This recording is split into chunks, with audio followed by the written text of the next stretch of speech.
నేను ఒకటే చెప్పాను, జన్మభూమికి సేవ చేయాలి, కర్మభూమికి కూడా సేవ చేయాలి. మీకు ఆపర్చునిటీ ఇచ్చింది, ఆదేశం ఇచ్చింది, అక్కడ పని చేయాలి, ఇక్కడ పని చేయాలి. ఆదేశాలు మీరు రావద్దండి ఇక్కడికి, అక్కడే ఉండండి. Be a citizen. అక్కడే ఉండి మీరు పైకి వస్తే బెటర్ ఆపర్చునిటీ వస్తాయి. ఇక్కడికి వస్తే ఇక్కడ ఉండే వాళ్ళతో కంపీట్ అయ్యి మళ్ళీ మీరు మామూలు వ్యక్తులు అయిపోతారని చెప్పాను. ఒక మదర్ వచ్చింది కొడుకుని తీసుకొని, సార్ మీరేంటి ఇక్కడే ఉండమంటున్నారు మమ్మల్ని, వీళ్ళని, మా పిల్లల్ని, మేమేం కావాలని. నేను చెప్పాను, ఇప్పుడు నువ్వు ఎన్ని రోజుల నుంచి ఉన్నావు అన్న? 3 నెలల నుంచి ఉన్నాను. 3 నెలల నుంచి ఇక్కడ ఉన్నావు కదా, ఒక 6 నెలలు ఇక్కడ ఉండు, ఒక 6 నెలలు అక్కడ ఉండు అంటే షీఈ్ వెరీ హ్యాపీ. అంటే ఈరోజు మన దగ్గర మీరు చూస్తే మీకు తెలియని రెవల్యూషన్ వచ్చింది. గ్రామాల్లో బ్యూటిఫుల్ ఇండ్లు కట్టారు. ఎందుకు? పిల్లలు వచ్చినప్పుడు ఆ పిల్లలు ఉండడానికి మామూలు ఇండ్లలో ఉండలేక పేరెంట్స్ చూసి వస్తారు కాబట్టి మంచి ఇండ్లు కట్టారు. వీళ్ళు వచ్చేప్పుడు ఉన్నారు, పేరెంట్స్ ఉంటున్నారు, ఒక కారు కొనిచ్చారు. ఇప్పుడు పల్లెటూరులో కూడా కార్లు వచ్చేసాయి. చాలా హ్యాపీగా ఉండే పరిస్థితికి వచ్చారు. ఇక్కడికి వచ్చినప్పుడు దావోస్ అంటే ఒక మిత్ ఉంది అందరికీ. ఎన్ని ఎంఓయూలు చేశారు, ఎంత డబ్బులు వచ్చాయి, ఇది ఒక మిత్. ఇది అంటే ఇన్ ది సెన్స్ ఇక్కడుండే ఎంఓయూలు అక్కడ పోయి చేసుకోవాల్సిన పని లేదు. Davos is a place for networking.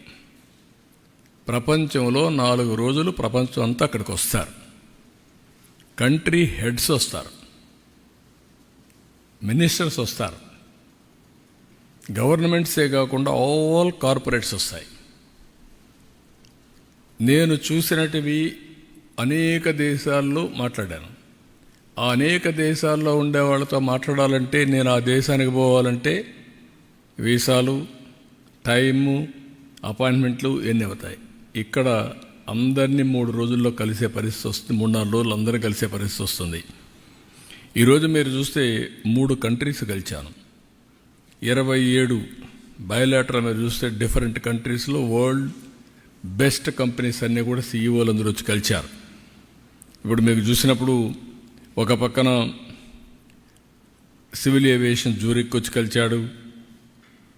అదే మరిగా పెట్రోలియం అండ్ గ్యాస్ వచ్చి పెట్రోనాస్ వచ్చి కలిశారు, Malaysian company. Port and logistics మీరు చూసినప్పుడు డీపీ వరల్డ్.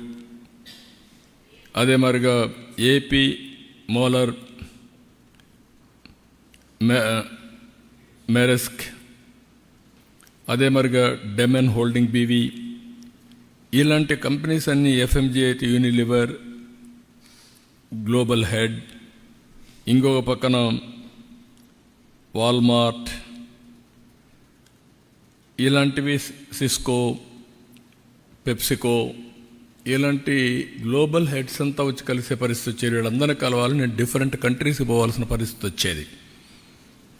ఇక్కడికి వచ్చినప్పుడు నెక్స్ట్ నేను ఆలోచించింది ఏంటంటే, మీరు గుర్తుపెట్టుకోవాల్సింది, ఇక్కడికి పోయేది ఎందుకంటే నాలెడ్జ్ని అప్గ్రేడ్ చేసుకోవడం. ప్రపంచం ఏ విధంగా ముందుకు పోతూ ఉంది, రాబోయే రోజుల్లో ఏ డైరెక్షన్లో మూవ్ అవుతుంది, మనం ఏ డైరెక్షన్లో ముందుకు పోతే మన ప్రజలకు సంపద క్రియేట్ చేయగలుగుతాం. దట్ ఈజ్ మెయిన్ ఇష్యూ ఇక్కడ. ఈసారి మొత్తం దావోస్ మీరు చూస్తే green energy, green hydrogen, nature farming.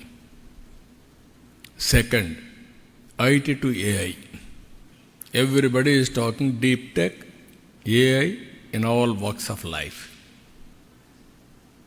ఇలాంటి ట్రెండ్స్ వచ్చినప్పుడు అక్కడ నేర్చుకోవడానికి ఉపయోగపడతాయి. ఇప్పుడు ఉదాహరణకు మీరు చూస్తే, నేను ఈరోజు చూసిన తర్వాత